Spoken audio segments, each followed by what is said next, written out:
Title. Working with broken things. It teaches you a lot about life. I spend my days at the gallery, meticulously piecing together ceramics that have been shattered for centuries, fragments dug up from ancient sites. And when you do that kind of work, you learn patience, but more importantly, you learn discernment. You learn that some things can be saved absolutely, but others are too far gone. The structural integrity is just gone, and trying to hold it together is just pretending. You can always see the cracks before they spread too far. I never thought I'd apply that lesson to my own family, but here we are. My name is Daniel, and I've been divorced for about 18 months now. Before that, my marriage to Olivia taught me that same hard lesson. She cheated on me with a guy named Liam from the physical therapy clinic where she worked. And when she left, there wasn't a single apology, no begging, no remorse. She just said she needed to explore her feelings, like that was some kind of noble quest I should respect. Then she just packed her things into Liam's truck one Wednesday afternoon while I stood in my driveway watching her go. My parents, bless their hearts, were there that day too. They watched her load boxes into another man's vehicle, and instead of supporting me, they told me I should fight for her. My mom, Eleanor, said marriage was complicated.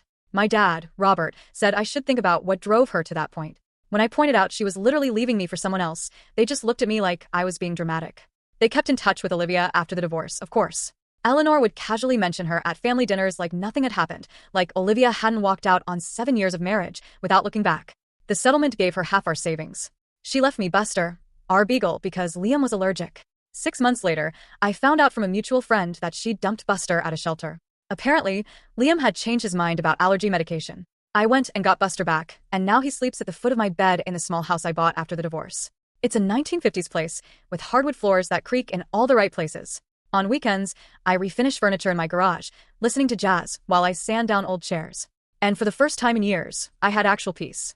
Not the kind you fake at family gatherings, or the kind you convince yourself exists because admitting otherwise feels too heavy. No, this was real peace.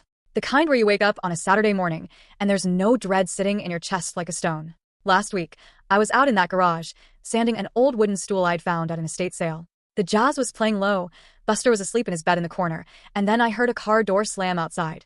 I wasn't expecting anyone. I like it that way. I turned off the sander and walked to the front window. And that's when I saw her, Olivia, standing on my porch, holding the hand of a little girl who couldn't have been more than 3 years old. Behind them, pulling into my driveway, was my parents' car. Eleanor got out. Don't miss the twist bottom left. Full story.